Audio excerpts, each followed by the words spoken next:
মেহেদী হাসান মিরাজ চ্যালেঞ্জের জবাব দিলেন নাকি? যেই প্রেশার সিচুয়েশনে পড়েছিলেন ক্যাপ্টেন্সির কারণে, ওডিআই ক্যাপ্টেন্সির কারণে, সেই প্রেশার সিচুয়েশন থেকে বের হবার পরে নির্ভেজাল ইনিংস খেলে অস্ট্রেলিয়ার মাটিতে, অস্ট্রেলিয়ার বিপক্ষে, অস্ট্রেলিয়া 11-এর বিপক্ষে অপরাজিত শতক মেরে ওই প্রেশার রিলিজের বার্তা দিলেন। এটা নিয়ে একটা ডিসকাশন হতে পারে যে মিরাজ আসলে কোনো প্রেশারে ছিলেন না, অথবা মিরাজ প্রিভিয়াসলি প্রেশারে ছিলেন। বাংলাদেশের যেই ইনিংসটা ক্রিকেট অস্ট্রেলিয়া 11-এর বিপক্ষে একমাত্র প্রস্তুতি ম্যাচে দুমড়ে মুচড়ে গিয়েছিল। একটা সময় ছিল 5 উইকেট হারিয়েছিল বাংলাদেশ 105 রানের মধ্যে, মানে 105-এর মধ্যে 5 উইকেট নাই, আপনার দল কত করতে পারে? এবং সেই 5টা ব্যাটসম্যান কারা যারা আসলে আউট হয়ে গেছেন? সেখানটায় ছিলেন সাদমান ইসলাম, যিনি 31 রান করেছেন। তানজিদ হাসান তামিম রানের খাতা খুলতেই পারেন নাই। আউট হয়েছেন মুমিনুল হক, নাজমুল হোসেন শান্ত, মুশফিকুর রহিম। মুমিনুল, মুশফিক, শান্ত, তানজিদ, তামিম, সাদমান, এই 5 জন ব্যাটসম্যান আউট হবার পরে বাংলাদেশের স্কোর 5 উইকেটে 105। সেই রানটা কত হতে পারে? 150 হবে? 200 কি টাচ করতে পারবে কিনা সেই নিয়ে যখন সংশয়, নাম্বার 7-এ ব্যাট করতে এলেন মেহেদী হাসান মিরাজ।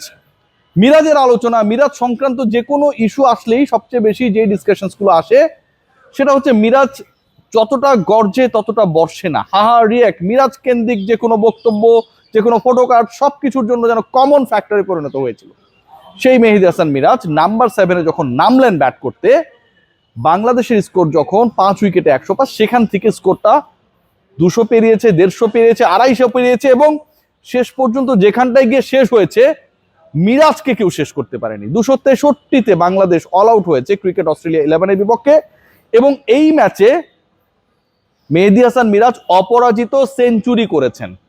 মুশফিক, মুমিনুল, শান্ত না, সৌম্য সরকার না, মেহেদী হাসান মিরাজ অপরাজিত শতক হাঁকিয়েছেন ক্রিকেট অস্ট্রেলিয়া 11-এর বিপক্ষে বাংলাদেশের একমাত্র প্রস্তুতি ম্যাচে। মিরাজকে কেউ আউট করতে পারে নাই। মিরাজের যেই মনোবল, মিরাজের যে অ্যাটাক, সেটা কেউ ব্রেক করতে পারে নাই। পুরো ইনিংসের চেহারা যদি দেখেন, আমি একটু ব্যাখ্যা করতে চাই, আসলে এটা করাই উচিত। মানে 105-এ 5 উইকেট নেই মানে তো আপনি দৌড়ের উপরে রয়েছেন, আপনার দল শেষ পর্যন্ত কোথায় গিয়ে থামবে সেই সংক্রান্ত একটা বড় টেনশনের মধ্যে রয়েছেন। মিরাজ 141 বলে করেছেন 109 রান যে তিনি করেছেন অপরাজিত, এটা আরো বড় হতে পারতো যদি তিনি পার্টনার পেতেন, পার্টনারশিপ হতো, হয় নাই। 141 বলে সেটা করেছেন, এবং তিনি এই ইনিংস খেলতে গিয়ে 11টা 4 মেরেছেন, মানে 44 রান তিনি 4 মেরে নিয়েছেন। 24 রান, 4টা ছক্কা মেরেছেন। স্ট্রাইক রেটের দিকে যদি তাকান, সেটাও আপনাকে কিছুটা হলেও একটু হলেও ফিল দিতে পারে যে আসলে মেহেদী হাসান মিরাজ হয়তো বাংলাদেশের সেকেলে ওয়ান ডে ইনিংসই খেলছিলেন, নট দ্য টেস্ট। 78 স্ট্রাইক রেটে ব্যাট করলেন। 263 বাংলাদেশের টোটাল, মিরাজ করলেন 109। দলের 42% রানস এসেছে মেহেদী হাসান মিরাজের ব্যাট থেকে।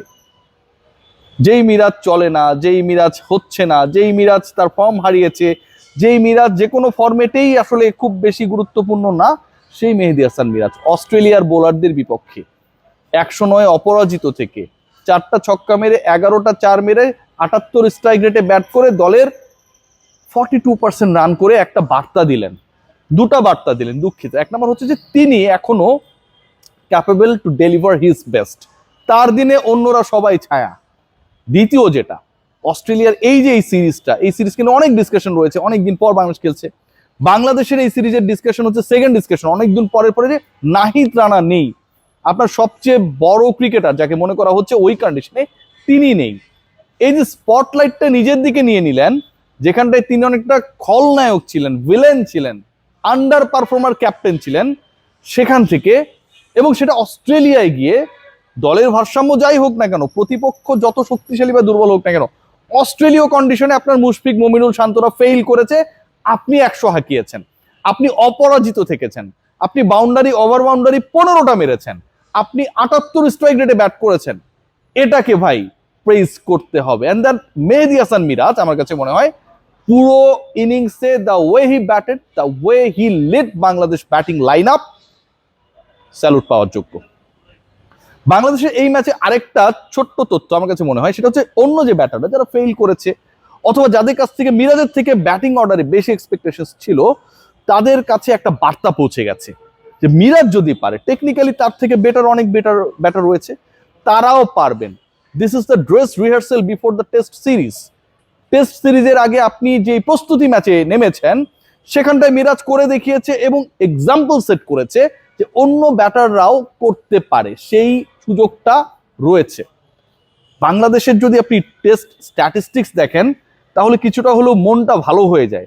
অনেকগুলো কারণ রয়েছে, আমি ডিসকাশনটা কেন করছি খেয়াল করে দেখবেন যে টেস্ট চ্যাম্পিয়নশিপের এই মুহূর্তে যে সাইকেলটা চলছে, মানে 2025 থেকে 27-এর সাইকেল, সেখানটায় বাংলাদেশের অবস্থান টপ 4-এ রয়েছে। টপ 4-এ বাংলাদেশ রয়েছে এবং বাংলাদেশ মাত্র 4টা ম্যাচ খেলার সুযোগ পেয়েছে। 4 ম্যাচের মধ্যে বাংলাদেশে 50% উইন। বাংলাদেশের পেছনে ওয়েস্ট ইন্ডিজ রয়েছে, পাকিস্তান রয়েছে, ইংল্যান্ড রয়েছে, শ্রীলঙ্কা রয়েছে অ্যান্ড ইন্ডিয়া রয়েছে।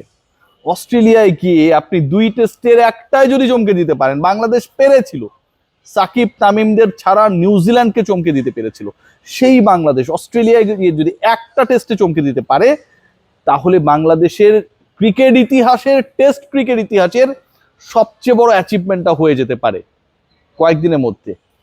খেয়াল করে দেখবেন যে আজকে সবচেয়ে ইফেক্টিভ বাংলাদেশ ব্যাটিং ডিপার্টমেন্টের এগেনস্টে যেটা ছিল সেটা হচ্ছে কোনো পেসার না, একজন অফ স্পিনার 6 উইকেট নিয়েছেন। মানে বাংলাদেশ যে উইকেটগুলো লুজ করেছে সেখানটায় স্পিন কাজ করেছে। ডারউইনে তার মানে যদিও ডিফারেন্ট মাঠে খেলা হবে, ডিফারেন্ট উইকেটে খেলা হবে, ডারউইনে আপনি এক্সপেক্ট করতে পারেন যে ডিসকাশনটা খুব ভালোভাবে রয়েছে যে স্পিনাররা সেখানটায় সহায়তা পাবে।